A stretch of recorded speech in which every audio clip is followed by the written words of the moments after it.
conta de um reino que espera por mim. Eu te ofereço meu pranto, as dores da alma que quer renascer. Eu ouvi tua voz, teu falar me encantou, que segui caminhar, que saber pra onde vou. Eis-me aqui, minha dor serenou.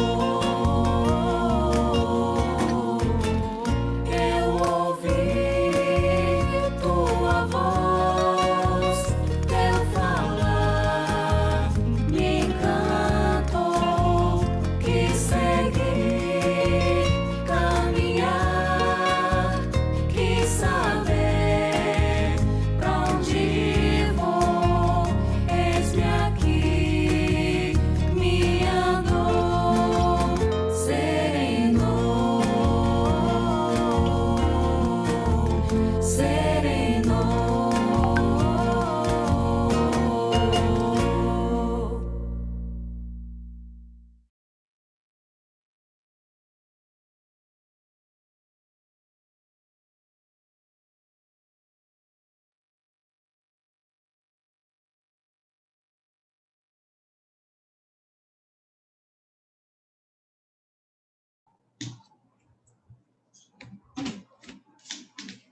Boa noite a todos, irmãos queridos.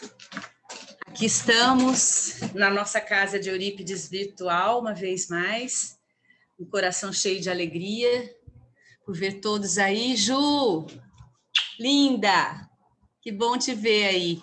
Ricardo, Tiago, todos nós, né? Silvia Patrícia, sei lá. Vamos então, gente, fazer a nossa prece. É sempre assim, né? Se a gente estivesse chegando na casa de Eurípides, era abraço e beijo. Gente, não vamos perder o costume, tá? Ai, dá um medo de repente desacostumar disso, né? Tem perigo, Joyce?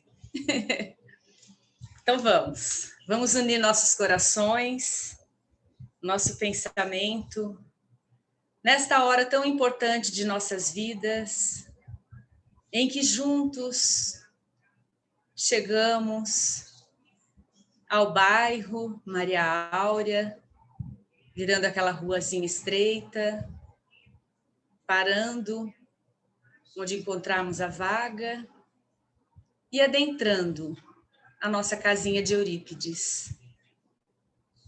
Nesse momento, que possamos nos sentir abraçados pelos espíritos trabalhadores da casa, pelos guias, pelos mentores da casa de Eurípides, por todos aqueles que sempre nos acompanharam e continuam nos acompanhando em nossos trabalhos. Que possamos sentir o abraço amigo de nós, dos nossos amigos encarnados que aqui nos encontramos. E que possamos encontrar Jesus nos aguardando e seguindo conosco para os nossos lares, estando conosco nesta hora em que iremos aprender, em que iremos estudar o seu Evangelho, abastecer nossos corações, nosso espírito, com as suas lições. E neste momento, ainda podemos pedir a Jesus que envolva em seu amor todos os que o nosso coração buscar, todos que sabemos passam por dificuldades, por tristezas, por dores, por perdas. Sabemos que somos apenas um cisco, como dizia nosso querido Chico, diante desse universo, diante desta terra, desse universo em que vivemos, e que as necessidades são tantas. podemos às vezes pensar o que faria a nossa prece de diferença diante do sofrimento de tantos irmãos, mas que possamos ter a certeza de que, de alguma forma, podemos auxiliar, sim, podemos colaborar com as vibrações desta hora, fortalecendo os nossos amigos, trabalhadores da saúde, os médicos que se encontram à frente nos hospitais, em momentos tensos, difíceis, tendo que controlar suas emoções diante da dor do próximo, diante, muitas vezes, da agressividade, do desespero, que toma o coração daqueles que se sentem ameaçados. Que possa, Jesus, a tua mão estar sempre presente, auxiliando nessa hora. E em qualquer lugar onde haja lágrima, onde haja dor, o desencanto, que essa faísca, esse cisco de luz que buscamos nesta hora, nesta simples casinha de Eurípides, possa ser levado pelos trabalhadores, pelos seus trabalhadores, auxiliando de alguma forma. E assim, agradecidos pela oportunidade, nós iniciamos o nosso evangelho desta noite. Na tua paz, Jesus, e graças a Deus.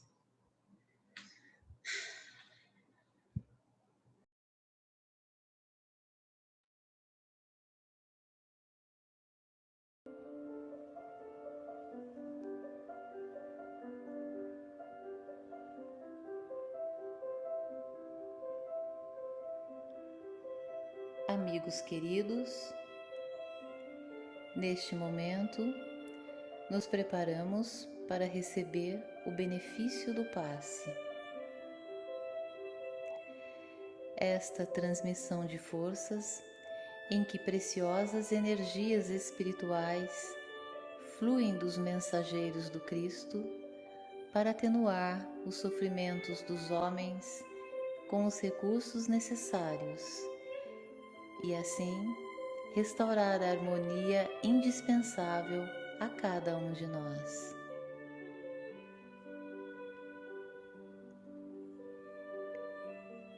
Buscando acerenar nosso pensamento e o nosso coração, para podermos receber esse benefício em nome do Divino Mestre. Sentindo sobre nossas cabeças as mãos generosas dos benfeitores espirituais que nos transmitem a energia curadora e ilumina o nosso ser.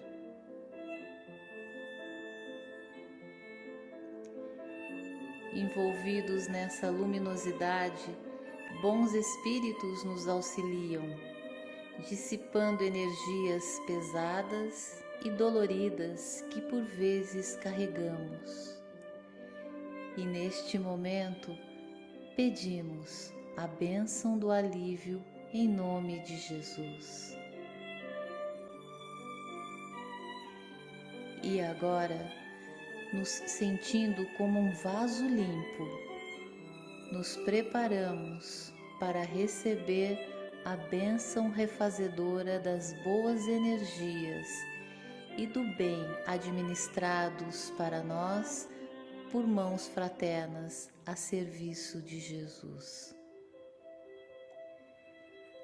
A bênção da renovação sincera da nossa atitude mental, gerando bons pensamentos, facilitando a condução de nossas preces, qualificando nossas intuições, ampliando a nossa fé. Recebamos agora a energia salutar para o nosso corpo físico, melhorando a nossa saúde, facilitando os cuidados médicos que por vezes necessitamos,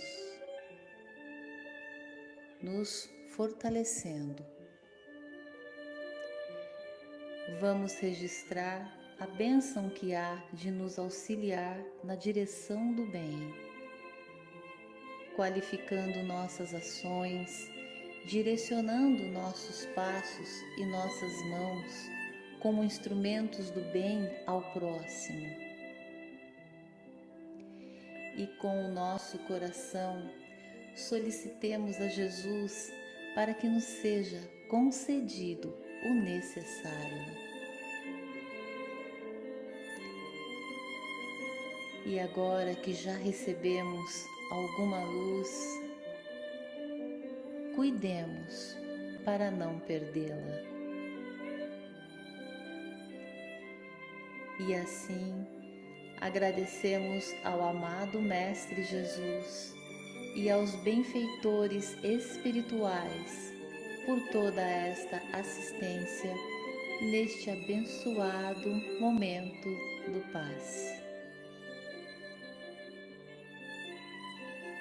Que assim seja, graças a Deus.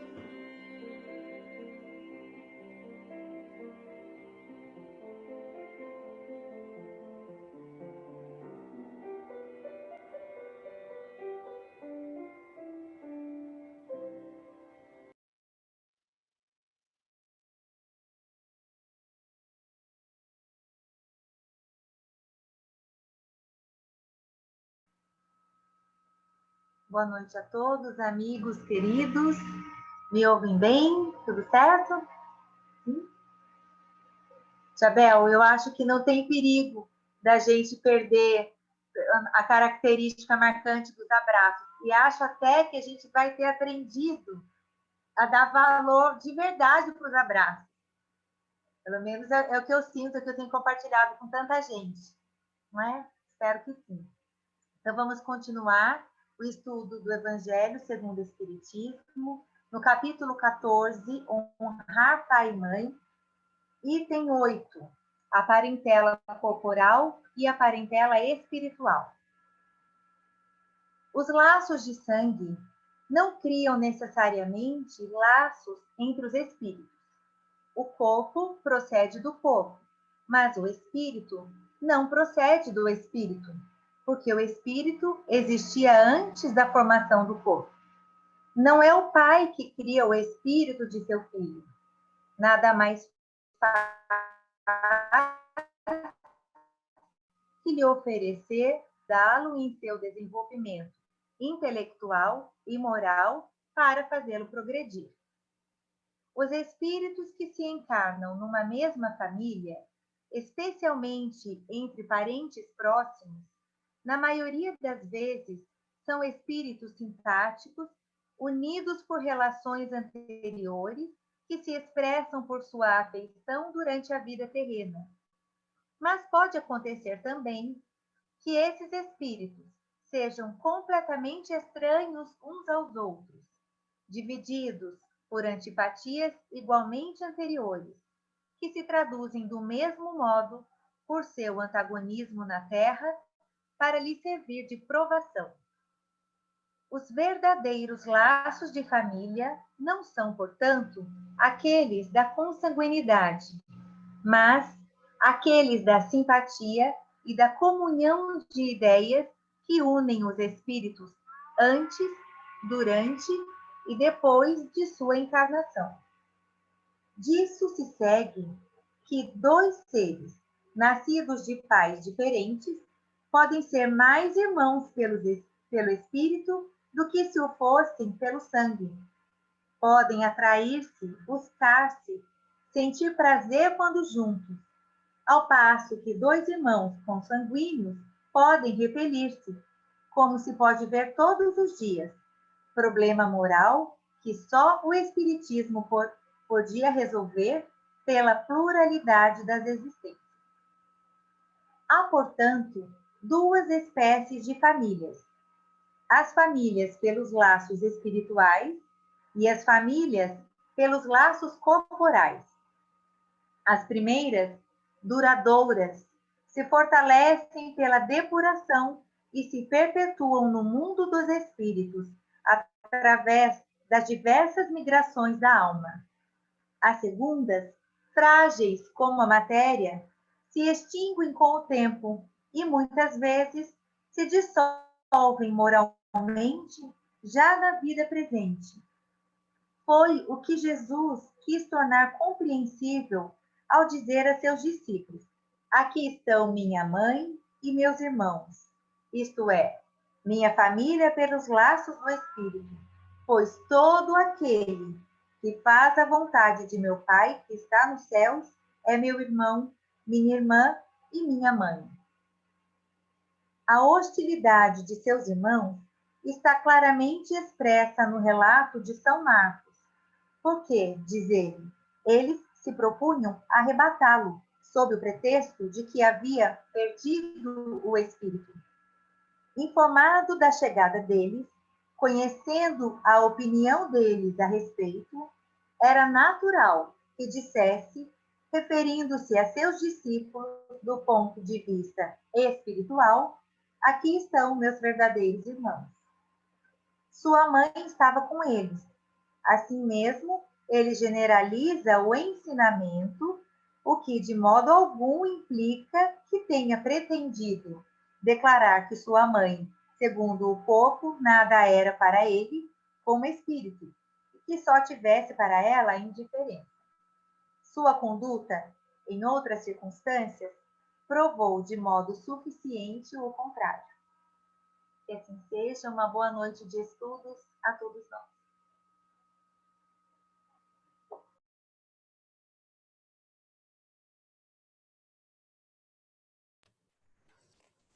Boa noite, que a paz de Jesus esteja com todos.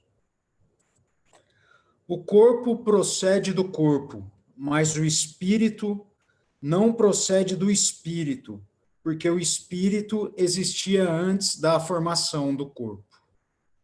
O corpo procede do corpo. Está aí um fenômeno natural, biológico, da reprodução humana, em que os pais transferem ou imprimem a sua carga genética no novo ser, para que esse ser ganhe, então, seja construído, então, um novo corpo. Mas o espírito não procede do espírito. O pai e a mãe não transferem ao espírito a carga intelecto-moral de que dispõe. O espírito já existia antes e existe independentemente do pai e da mãe. Não há, repito, esta transferência de experiências, essa transferência de conhecimento ao espírito, que tem suas próprias experiências, que adquiriu na sua caminhada os seus próprios conhecimentos. Vejamos a clonagem, por exemplo, em que dois indivíduos teriam a mesma carga genética, teriam exatamente os mesmos genes, mas seriam animados por espíritos diferentes, com bagagem intelectual e moral diferentes, com experiências vivenciadas, com conhecimentos adquiridos absolutamente diferentes. Continua o primeiro parágrafo. Não foi o pai quem criou o espírito do filho. Ele não fez senão fornecer-lhe um envoltório corporal, mas deve ajudar o seu desenvolvimento intelectual e moral para fazê-lo progredir. Nós precisamos da família para progredir. Ou melhor, cada um de nós precisa exatamente da família em que está inserido para progredir. Nós precisamos da nossa família para progredir. porque nós fomos plantados no local exato em que devemos florescer. Nós estamos em contato com os espíritos com quem temos os laços mais fortes dentro do nosso lar. Houve toda uma programação reencarnatória, um planejamento reencarnatório que guarda interseção com esses diversos espíritos com quem jornadeamos há muito tempo e com quem ainda jornadearemos por muito tempo. E é preciso resolver esses conflitos. É preciso aparar essas arestas para que a nossa caminhada se torne mais agradável. Porque nós continuaremos a caminhar com esses espíritos que fazem parte da nossa parentela espiritual. São os nossos companheiros de caminhada, são os nossos companheiros de jornada. Eu ouvi uma palestra há algum tempo atrás e eu queria compartilhar com os amigos. A palestrante, isso é verídico, é real, aconteceu no final da década de 90, 97 ou 98, e contava esta palestrante que no centro espírita em que ela proferia as preleções, as palestras, lá começou a frequentar um homem. E esse homem era muito assíduo nas palestras, muito assíduo nas reuniões públicas. Mas era muito quieto, muito introvertido, não se entrosava com as outras pessoas do centro, mas sempre estava lá. E passado algum tempo, depois desta palestrante ter proferido o seu comentário, ele já tomado por simpatia, por afinidade, pela eloquência, pelo conhecimento, pelo ânimo com que aquela pessoa, aquela palestrante falava do Evangelho, foi ter com ela e pediu que conversasse a sós com ela. E disse que o que o levara ao centro espírita era uma profunda dor. O que o levara ao centro espírita era algo que lhe causava intensa aflição. Disse ele a ela que ele tinha uma filha de 10 anos, uma menina, que ele amava muito, e dava todo o carinho a esta menina, todo o amor a esta menina. Mas, apesar disso, ela sempre endereçava a ele um olhar de ódio. Sempre que estava junto com o pai, a menina chorava. E o fato culminante que o fez ir ao centro espírita, procurar a casa espírita, foi que em determinado dia ele lavava a louça da casa, quando a menina lhe atingiu nas costas com um golpe de faca. Ele disse que não houve grande ferimento nas suas costas, que o corte não foi profundo no corpo físico, mas foi muito profundo na alma, foi muito profundo no seu espírito. Afinal, não entendia aquele ódio que a menina nutria pelo pai quando ele era todo desvelo, todo carinho, todo amor, quando o seu amor era imenso por aquela menina. E este fato da facada foi o que, por fim, o levou ao centro. E a palestrante disse a ele que certamente o ódio daquela menina não era gratuito. Que o ódio daquela menina não havia começado na presente existência. Mas que era bom que ele estivesse ali, no centro espírita, que ele continuasse estudando, acompanhando, se instruindo, porque a resposta possivelmente viria, ou então ele encontraria conforto, consolo e paz, ainda com a ingratidão da menina. Mas depois de continuar frequentando o centro, lhe vem a resposta através de um espírito que lhe fora um parente no corpo, mas certamente também tinha este parentesco espiritual, era um espírito familiar, lhe revelando que, de fato, em uma outra existência passada, ele havia feito daquela menina uma escrava sexual.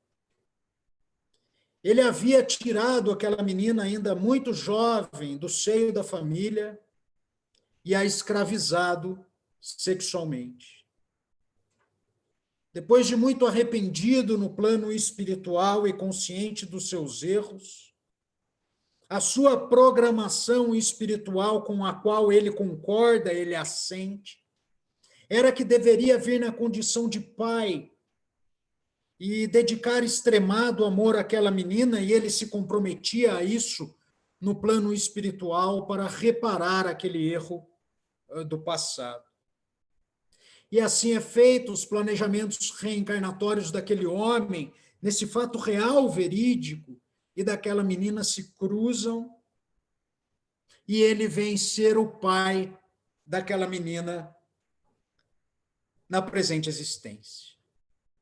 E o Espírito orienta para que todas as noites, quando a filhinha estivesse dormindo, ele utilizasse todo aquele seu amor que de fato trazia no peito, e lhe pedisse perdão, perdão pelos erros do passado, porque aí conversaria com o seu espírito, perdão porque os erros do passado eram consequência da sua ignorância do bem, consequência da ignorância da verdade espiritual, e que agora ele, tocado pelo bem, tocado pela verdade, lhe pedia o mais sincero perdão.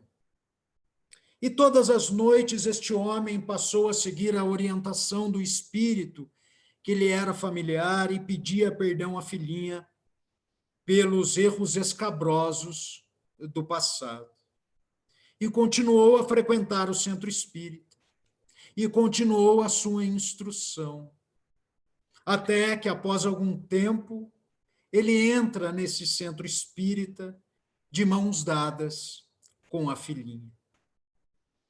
A família é lugar de reconciliação, a família é lugar de reparação, a família é o laboratório do perdão. No livro Missionários da Luz, André Luiz, pela psicografia de Chico Xavier, trata da reencarnação de Segismundo. Segismundo era o assassino arrependido de uma existência passada que agora viria a reencarnar na condição de filho da sua vítima, Adelino, e de Raquel. Mas havia um problema. Adelino havia cristalizado em si um ódio atroz pelo seu algoz Segismundo. E os conflitos vibratórios existentes entre Adelino e Segismundo inviabilizava a reencarnação de Segismundo, inviabilizava a gestação para aquele novo corpo que viria neste processo biológico. E é então que a equipe que André Luiz acompanhava, a equipe do instrutor Alexandre, por meio de Joãozinho, o filho já encarnado de Adelino e Raquel, fazem com que o coração de Adelino vá sendo tocado por novos sentimentos e deixe de ser tão endurecido quanto estava sendo, e tocado pelas preces do filhinho pequeno, ao deitar-se e ao desprender-se do corpo físico, Adelino é levado à presença de Segismundo por Alexandre e seus companheiros. Segismundo, o assassino e futuro filho, ajoelha-se, beija as mãos de Adelino, pedindo a ele perdão E os dois têm, então, um completo entendimento em que Adelino, o futuro pai, a antiga vítima, perdoa Segismundo. E, então, eles têm esse entendimento que propiciará agora a reencarnação de Segismundo no lar de Adelino e Raquel. É certo, meus amigos, que esta nova encarnação de Segismundo, filho, e de Adelino, a vítima, terá seus desafios. Mas é preciso que assim seja, para que, repito, haja uma reconciliação, haja o reajuste, que o perdão aconteça e possa fazer com que as cicatrizes do passado, da dor, se transmutem, se transformem em amor, se transmutem, se transformem em perdão. Eu aqui conversando com o Walter antes da reunião, de começarmos a reunião, me lembrei do livro do Walter, do Almas, Amor e Evolução Espiritual na Patagônia, em que Arquibaldi Watson recebe Linus, e Linus era a reencarnação de Malthus, a quem, por imprudência de Arquibaldi, não é isso, Walter? Me corrija depois se eu estiver errado. Morrera, e aí nós vemos as dificuldades, os desafios que haviam entre o Arquibaldi e o Linus. Há, muitas vezes, falta de carinho e de entendimento que o filho tinha em relação ao pai. E faço todas essas considerações a respeito destes livros, de Missionários da Luz, de André Luiz, de Almas, de Walter Bonaparte, para que isso sirva também de incentivo para os amigos lerem, porque nos dão perfeita noção deste parentesco espiritual e deste parentesco corporal de resgate, de reconciliação e de evolução de um mesmo núcleo familiar. No final, no último parágrafo da lição da noite, é relembrada a passagem do Cristo dos Evangelhos de Marcos e Mateus, de que se tratou aqui na semana passada, em que Jesus é alertado pelas pessoas com quem estava, que ali fora estavam à sua procura, a sua mãe e os seus irmãos. E ele responde: quem é minha mãe? Quem são meus irmãos?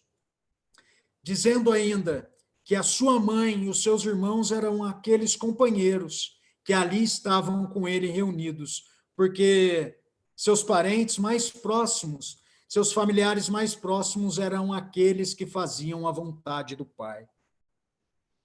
No livro 50 anos depois, para encerrar, os cristãos se reuniam nas catacumbas, porque os éditos imperiais proibiam os encontros cristãos e as associações, salvo as associações funerárias, e foi assim que os cristãos mantiveram acesas a chama da sua fé nas catacumbas.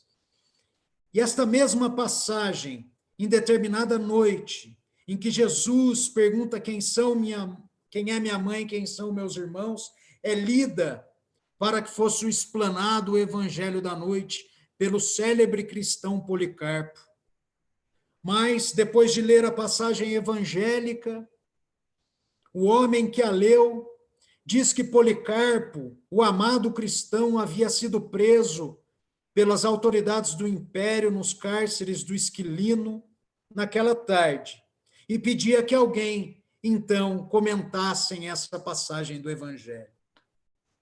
Foi quando Nestório, o escravo Nestório, o escravo liberto Nestório, que é uma das encarnações de Emmanuel, se levanta, assume a tribuna e diz: para tanger o ponto evangélico desta noite, lembremos que Jesus não podia condenar os laços humanos e sacrossantos da família, mas suas palavras, proferidas para a eternidade, abrangem e abrangerão todas as situações e todos os séculos vindouros, de modo a demonstrar que a fraternidade é o seu alvo e que todos nós, homens e grupos, coletividades e povos, somos membros de uma comunidade universal, fraternidade esta que um dia nos integrará a todos como irmãos bem-amados e para sempre.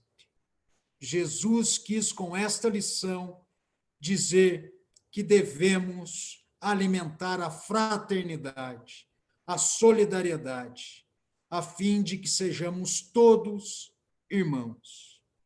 Que a paz do Cristo esteja com todos. Boa noite. Olá, meus amigos, espero que todos estejam bem. E continuando aqui nas nossas reflexões, eu gostaria de colocar assim um foco no nosso dia a dia, no nosso cotidiano. Nós sabemos muito bem das nossas responsabilidades enquanto espíritos eternos, que estamos numa jornada evolutiva ao lado daqueles que temos necessidade de aprendizado e de superação. Então, nós todos como espíritos que estamos aqui num processo de desenvolver conhecimento, autoconhecimento, nós temos grandes necessidades. Somos espíritos ainda desequilibrados no sentido de não mantermos o equilíbrio 100% do tempo. E qualquer coisa pode nos tirar do eixo muito rapidamente.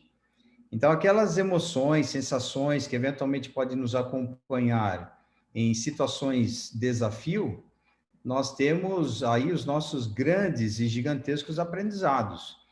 Por exemplo, observe a sua própria vida, observe sua própria família, observe as pessoas com as quais você convive e perceba os laços de amizade, os laços de afeto, de carinho, de amor e os laços de desavença, os laços de distanciamento, a relação de distanciamento que eventualmente pode ser que aconteça entre pessoas que moram no mesmo lar ou que são pertencentes à mesma família. Nós encontramos como grandes oportunidades essas situações. Nós, na reencarnação que pretendemos, né, evoluir num contexto pessoal, no contexto espiritual, necessitamos desse contato. E esse é o contato, são essas as pessoas, as únicas pessoas que podem gerar para nós o ambiente necessário para o nosso desenvolvimento. Então, eu diria assim, a saída está no problema, a saída está na situação difícil, a saída ou a resposta se encontra exatamente onde você vive, com quem você vive e da forma como você vive. Então, quando nós pegamos esses exemplos, né, muito bem abordados aqui pelo Tiago, que nós podemos avaliar, refletir, meditar e pensarmos sobre o assunto, nós podemos pensar um pouco, talvez, como colocar isso em prática no nosso dia a dia. E é através justamente das pequenas coisas, dos pequenos atos, das pequenas situações que podem gerar, eventualmente, grandes dificuldades. Então, nós sabemos muito bem, é só cada um olhar para si mesmo, para perceber exatamente aquilo que o incomoda, aquilo que traz algum tipo de situação, ou de desgaste, ou de preocupação, ou de incômodo em relação às pessoas com as quais nós convivemos. É muito interessante, assim, perceber a ligação com a espiritualidade, é muito interessante perceber os amigos da espiritualidade que nos visitam, nos amparam, nos protegem, nos abençoam. São esses nossos familiares espirituais. São familiares espirituais também aqueles aos quais nós encontramos na jornada da vida. São aqueles que cruzamos os caminhos em muitos momentos e nutrimos simpatia, nutrimos amor, nutrimos respeito, independente se nós estamos próximos ou não. E são poucas as pessoas que podemos identificar assim, com essa ligação, esse elo profundo, esse elo de respeito, esse elo de compreensão. Nós ainda somos espíritos que julgamos demais. Nós temos uma régua muito rígida para medir o outro. E temos uma régua bem flácida e bem molenga para medir a nós mesmos. Exatamente porque nós conseguimos perceber muito mais o equívoco do outro do que o nosso próprio equívoco. Nós não conseguimos perceber de imediato tudo aquilo que nós precisamos, mas a vida ela tem um recurso fantástico. Em primeiro lugar, nos coloca exatamente no ambiente vibratório, no ambiente energético que precisamos, são a família de origem. Justamente com aqueles espíritos que estão ligados conosco, vibratoriamente. Então, as ligações se dão por energia. A ligação se dá por energia. E é nesse ponto que nós precisamos aprender a superar os ambientes com os quais nós convivemos.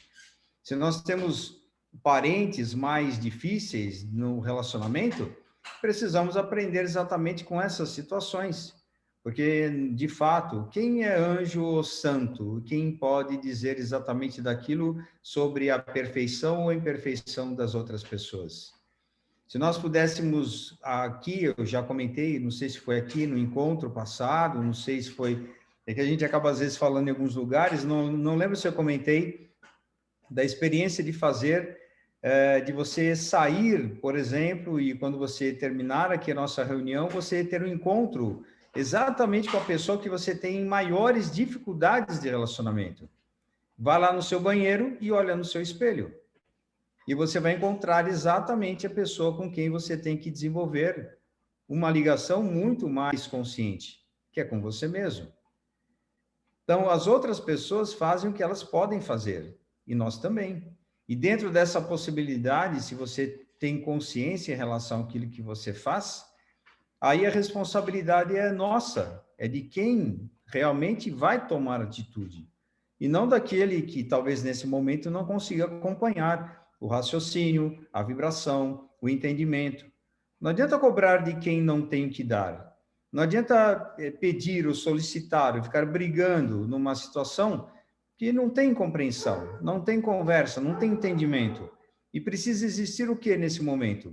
Entendimento e compreensão da nossa própria parte. Nada mais. E isso é fazer o nosso melhor. Para criarmos e jogarmos sementes, né? Sementes que possam um dia germinar nessa relação que foi propiciada através de uma reencarnação, uma proximidade pelos laços sanguíneos, mas que em muitos momentos essa proximidade não é respeitada, né? Os laços sanguíneos em relação, por exemplo, um pai que violenta a própria filha, o próprio filho, que abusa, não somente, não é uma questão de abuso sexual, mas abuso moral. Quantos abusos não existem dentro dos lares, dentro das casas, onde as pessoas não têm a mínima noção do que estão fazendo. E nós somos espíritos que precisamos demais de luz, de compreensão, de entendimento. E nós vamos recorrer aí às orientações dos espíritos para que possam, nesse momento, nos abastecer de energia, nos abastecer de compreensão, de entendimento. E, de fato, o conhecimento para nós ele é importante. Mas o conhecimento por si só, ele não significa muita coisa. Ele é importante, mas ele não resolve tudo. Quando nós entendemos o conhecimento, é uma parte. A outra parte é a consciência que eu tenho como aplicar esse conhecimento. De que forma eu poderia aplicar isso? De que forma eu poderia desenvolver? Nós teremos sempre a companhia dos amigos da espiritualidade que são parceiros, são amigos de longa jornada, são os nossos familiares espirituais que nos acompanham desde o nosso nascimento, que torcem por nós, vibram por nós, oram por nós. Eu lembro de um sonho muito nítido quando eu fiz 30 anos, que vinham vários espíritos desejar boa sorte para o período que vinha à frente. Então, o que eles fizeram? Eles sabiam que começaria um momento de grandes desafios e vieram desejar boa sorte. Vieram vários. Aí eu senti o abraço, senti o aperto de mão, senti o carinho, sentia a proximidade. E justamente foi um período que começou grandes revoluções e mudanças significativas, várias perdas ao longo do caminho e várias dificuldades. Então, e esses amigos, onde eles estavam? Torcendo. Estavam lá torcendo. Ah, mas eles vinham para resolver meu problema? Não, eles não vinham para resolver meu problema. Eles estavam torcendo para que eu resolvesse os problemas, para que eu saísse dos problemas e das situações. E esse é o nosso grande aprendizado. Nós não temos uma outra forma de realizar isso, senão fazendo. É só olharmos aqui para nós todos. Quem é que nasceu sabendo o que sabe hoje? Eu duvido que alguém saiba dizer que, não, eu realmente eu sei, eu nasci sabendo. Dificilmente. Lógico, tem alguns espíritos que vemos aí no YouTube, que com 3 anos, 4 anos estão aí e tocam brilhantemente instrumentos que alguns adultos, por mais que se dediquem, não conseguem. Então, são espíritos preparados que, com a carga que eles têm de lembranças, eles já trazem essa bagagem. Mas nós trazemos muitas coisas, e muito mais a experiência que é necessária, a gente não tem ainda a bagagem, vamos desenvolvê-la. Nós chegamos nessa experiência com recursos importantes. Nós temos recursos, nós não chegamos aqui com uma tábua rasa, nós não chegamos desamparados, nós temos recursos, nós temos a inteligência, temos a capacidade do raciocínio, temos a capacidade de sentir, de perceber. Pode ser que de uma forma um pouco obnubilada, claro, devido à nossa necessidade de evolução e de crescimento. E viemos aqui justamente para desenvolver nossa capacidade, nossas habilidades, a nossa forma de resolução de conflitos, de problemas. Isso que nós estamos fazendo aqui. E eu lembro de uma passagem de Hermance Dufault, que quando ela comenta da importância da reencarnação, principalmente após uma fase em torno dos seus 50 anos para frente, que é uma referência que ela coloca, que eu achei interessante.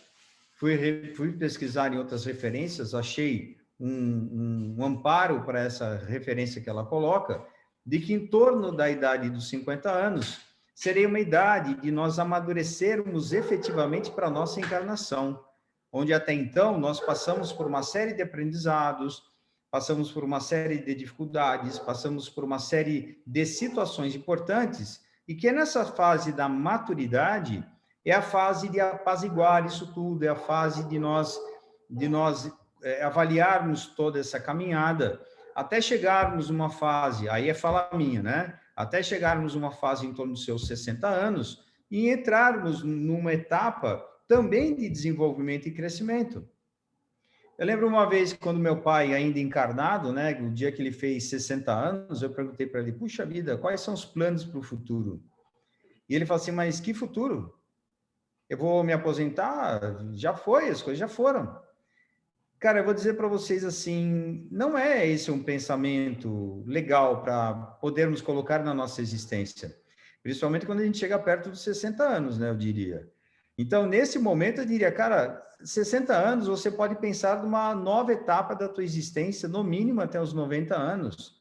Se você quiser projetar a sua existência para uns 100 anos, não é possível? Isso é possível. Por que não é possível? Então, veja a grande importância de você colocar um pensamento positivo para aproveitar o máximo que você pode na tua existência material e ter os grandes aprendizados que podemos ter com aquilo que a gente já sabe. De aproveitarmos a grande oportunidade da existência, que ela é fantástica. A vida ela é fantástica, ela é maravilhosa. Não dá para dizer que nós passamos aqui por problemas em vão, por dificuldades em vão. Tudo isso, dificuldades, problemas, situações difíceis, são grandes oportunidades que temos no nosso caminho. E é a partir daí que a gente acorda, que a gente desperta. Se nós estamos envolvidos em situações problema, é porque justamente a nossa energia está ligada a esse tipo de coisa. Vamos resolver, vamos atrás da solução, vamos atrás justamente da limpeza, vamos atrás justamente para tirar tudo isso do nosso caminho. No sentido, não de tirar simplesmente e jogar fora, mas no sentido de aproveitar, uma reciclagem. Se nós estamos no lugar onde estamos, é justamente porque nós criamos este lugar. Esse lugar é nosso. Onde você está é o seu lugar, com as pessoas que você está, exatamente onde você precisa estar. Até quando vai durar isso? Até quando nós baixarmos as nossas barreiras e irmos na direção do aprendizado e abrirmos para compreender o que nós estamos fazendo aqui. O que nós estamos fazendo aqui? Qual é o grande aprendizado? Que movimento eu tenho que fazer a partir desse grande aprendizado que eu tenho no dia a dia? E não é só com prece e oração, é com atitude, é com disponibilidade, é com abertura, é com vontade. Eu trabalho com pessoas há muito tempo e eu vejo o quão é difícil, mesmo alguém querendo desenvolver-se, mesmo alguém querendo melhorar a própria vida, superar dificuldades, chega um determinado momento que se a pessoa ela não tiver vontade, ela dá para trás, ela vai embora, ela foge. Porque ainda a dor de ficar não é tão grande assim para mudar. Que a mudança exige comportamentos, desapegos, exige um posicionamento que muita gente não está a fim de bancar esse preço, não. E o que a vida nos faz brilhantemente? Nos oferece situações difíceis, problemas complicados, para a gente poder ver se a gente acorda, se a gente desperta. Então, a situação que nós vivemos hoje é exatamente essa. Mundialmente, no nosso país, na nossa cidade, nós precisamos disso para o nosso progresso. Vamos ter muita paz, muita energia, muita dedicação no nosso dia a dia, valorizar a cada momento que nós temos, fazer a sintonia com a espiritualidade de uma forma que possamos compreender as lições, faça silêncio interno para entender as lições que os amigos espirituais querem passar. Lições, intuições, dicas, né? Então eles vão passar alguma coisa. Nós recebemos muito. Às vezes a gente fica tão ocupado com os problemas do dia a dia que a gente não consegue ouvir o que eles têm para dizer. Bom, meus amigos, acho que o meu tempo já esgotou aqui, já falei demais, espero que todos fiquem muito bem, na paz, na alegria, no amor, e vamos seguindo em frente aí, fazendo o que realmente nos compete.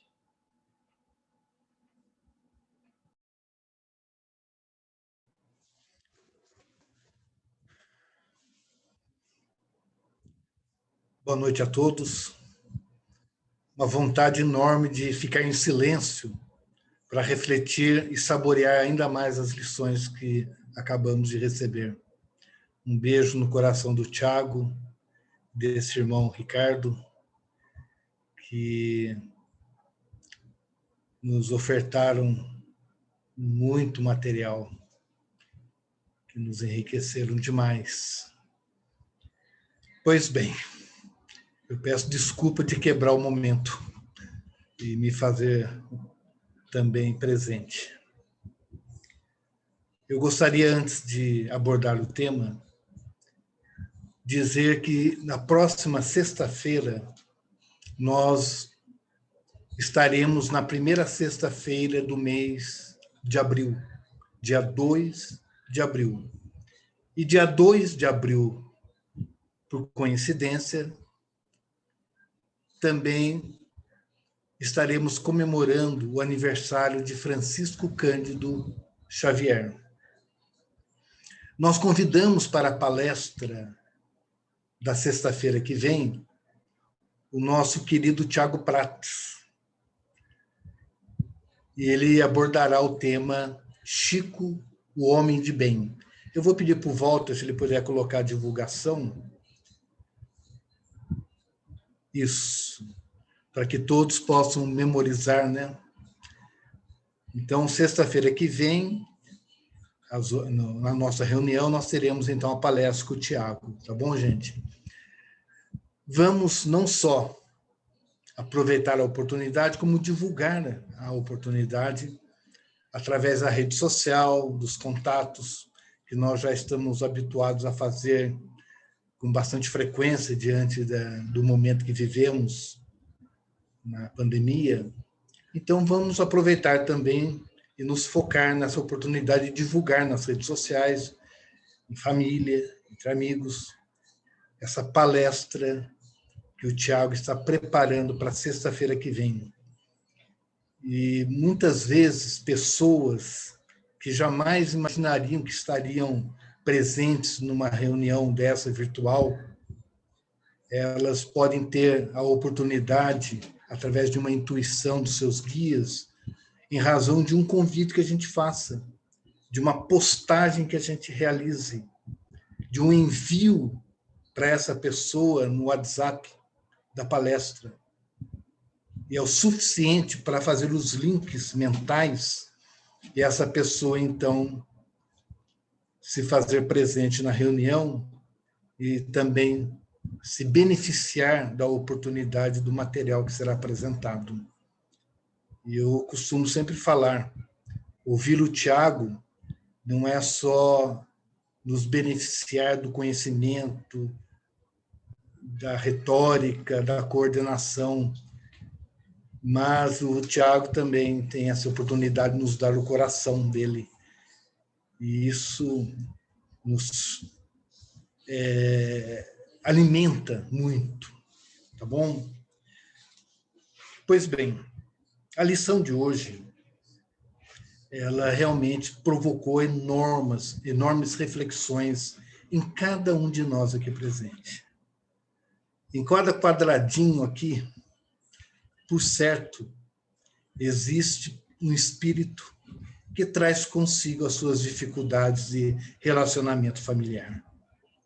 Não, eu acredito que não haja presente entre nós, neste momento, alguém que seja privado das suas dificuldades de relacionamento dentro do próprio lar.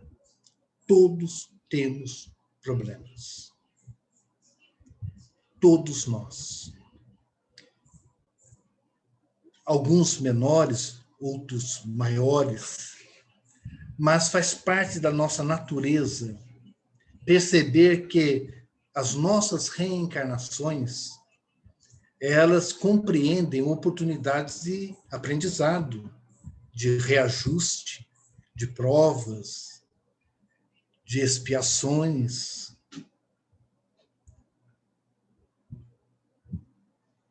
Por isso, não podemos acreditar que, de uma forma fortuita, estejamos localizados no núcleo de uma família, por acaso, sem uma razão de ser, encontrando ali espíritos afins ou desafetos.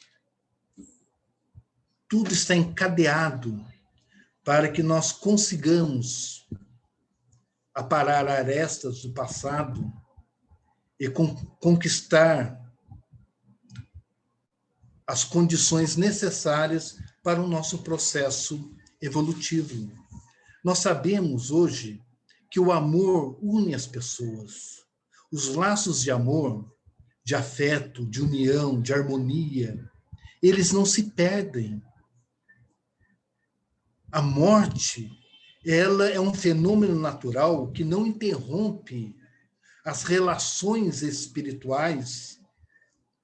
Nós mantemos os sentimentos, os nossos amores, para toda a eternidade. O amor nos tornará sempre unidos às pessoas que estão na nossa sintonia.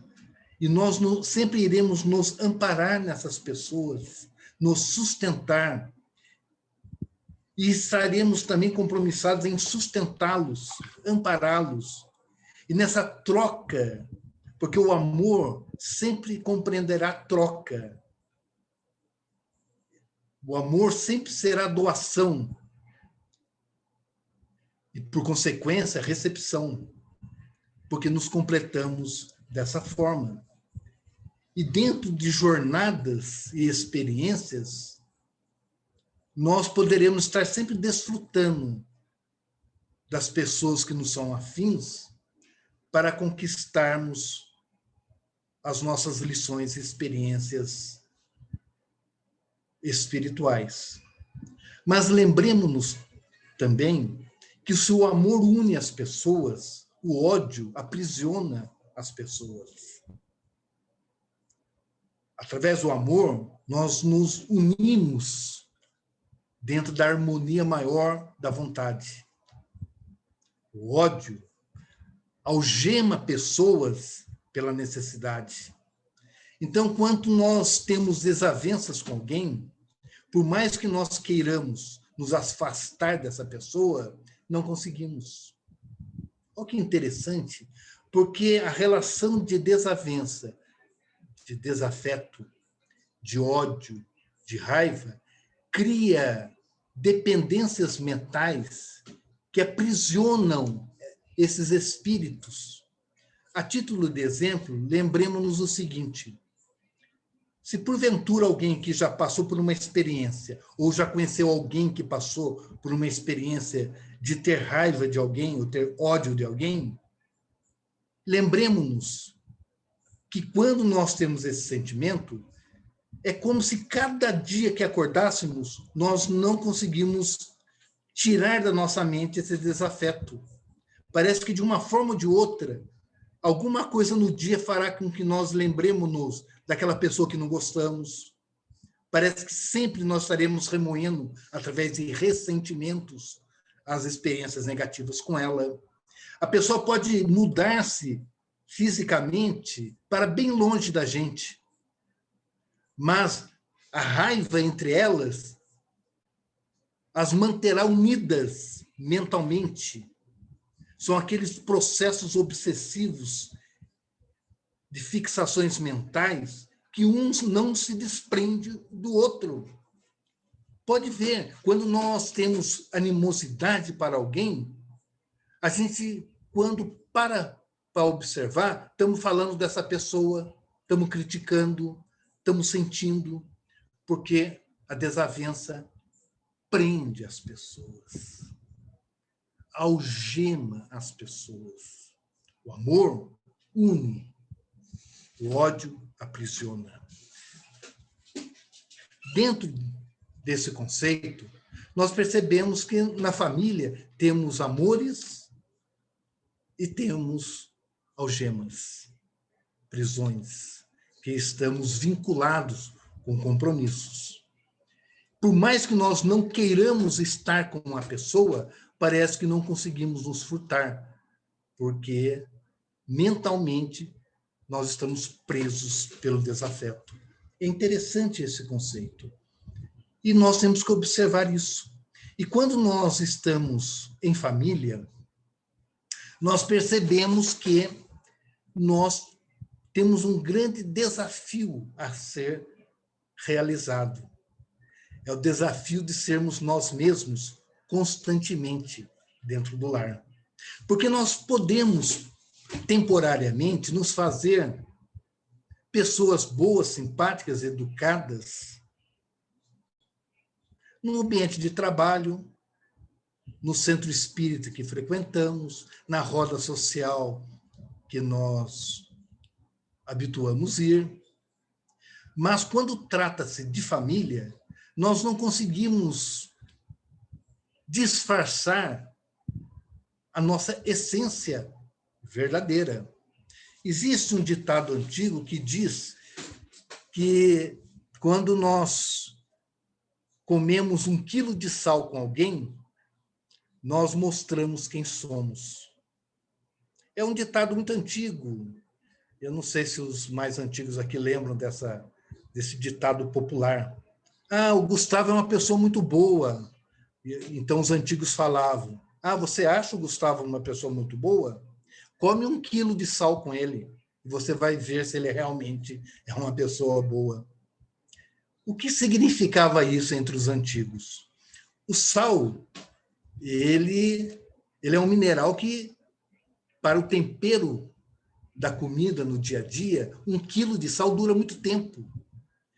1 quilo de sal, ele pode durar um período longo de tempo. Então, significa o seguinte: vai morar com o Gustavo. Passa 1 mês, 2 meses no cotidiano do Gustavo. Daí você vai saber se ele é uma pessoa realmente legal. Come 1 quilo de sal com ele, todo dia.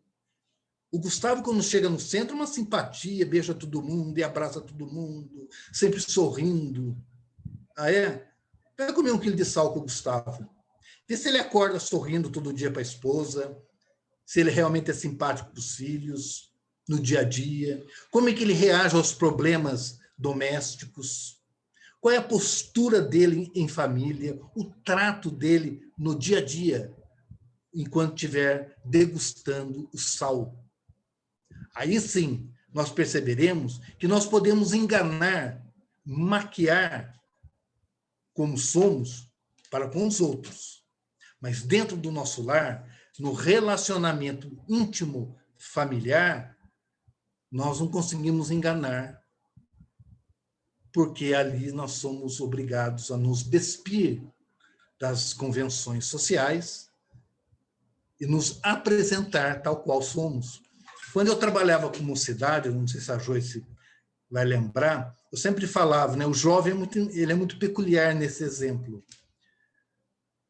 Muitas vezes, como pai, a gente vai conversar com amigos que também têm filhos adolescentes, e os pais falavam para nós o seguinte: Gustavo, que beleza o teu filho, tão educado, ele vai na minha casa, é o primeiro a tirar o prato da mesa, é o primeiro a pedir para lavar a louça. Eu penso assim, então, acho que foi outro filho que foi lá na casa dele, de outra pessoa, porque em casa não tem nenhum filho que tira prato da mesa e lava a louça.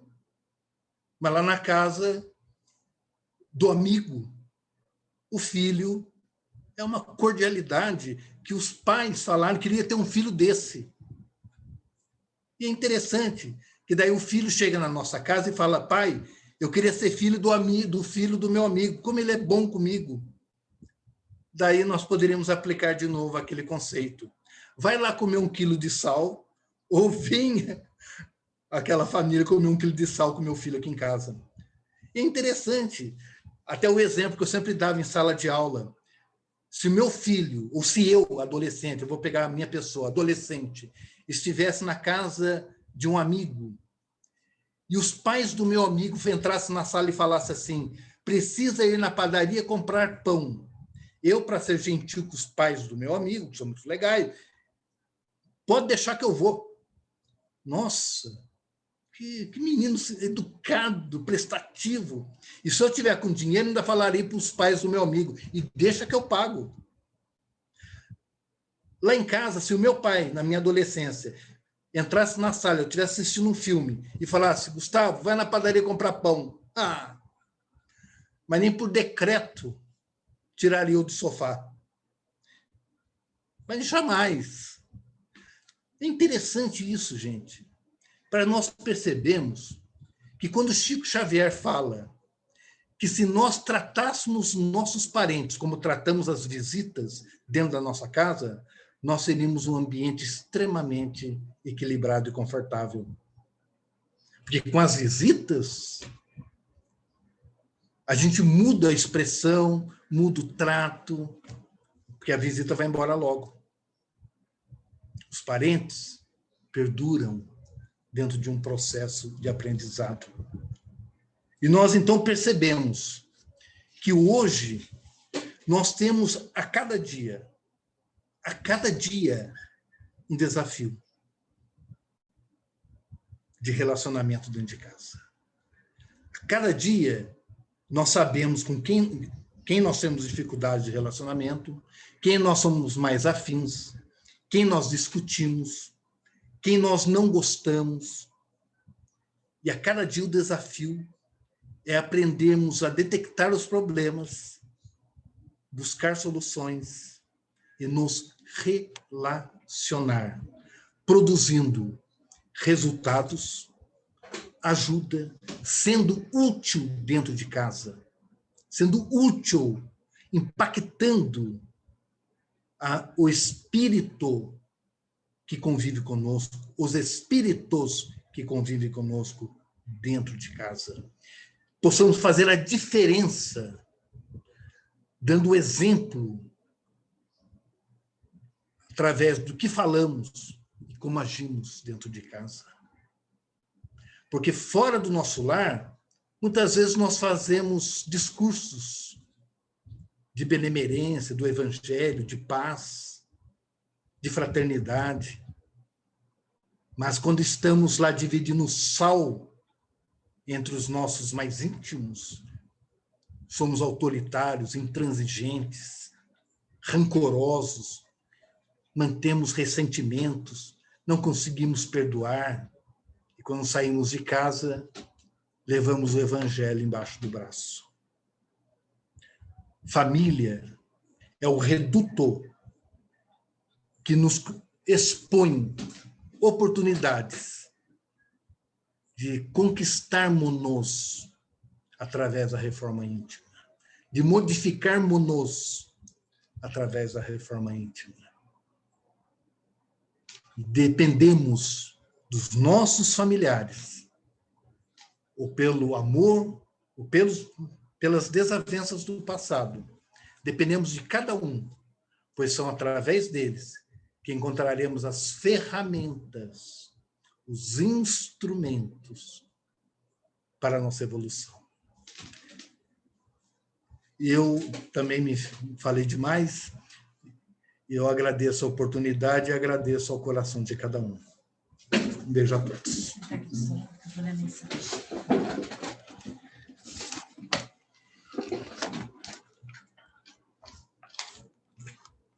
Hoje nós tivemos aqui a bênção de uma mensagem de um amigo espiritual.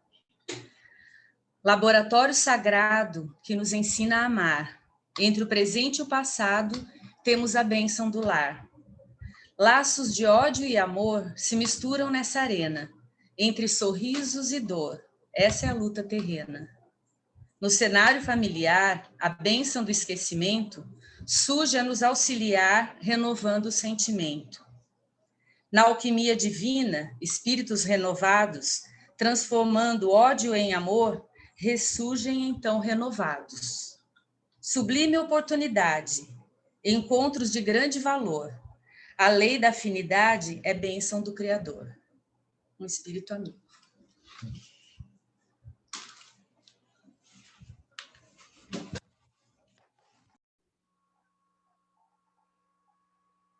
Boa noite a todos. Vamos encaminhar então para o nosso encerramento de mais esta noite de luz. Gostaríamos de agradecer a espiritualidade presente que sustenta esta reunião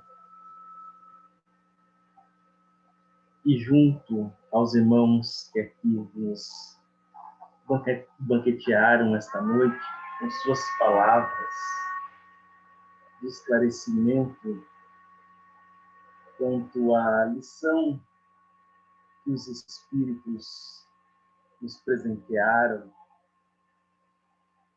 aqui neste livro de educação moral do Evangelho segundo o Espiritismo. Aproveitar destas vibrações aqui formadas, compartilhar com aqueles que os nossos corações buscam neste momento. Compartilhar com os irmãos que se encontram em sofrimentos diversos, as dores, as esperanças, as saudades causadas pela pandemia do Covid-19. E que possamos nós estarmos sempre abertos o máximo de tempo possível para que as bênçãos do nosso Pai Criador esteja sempre conosco, pois essas bênçãos nunca cessam. E que a paz e o amor do nosso Divino Mestre esteja conosco em mais esta noite. Que assim seja. Seus amigos.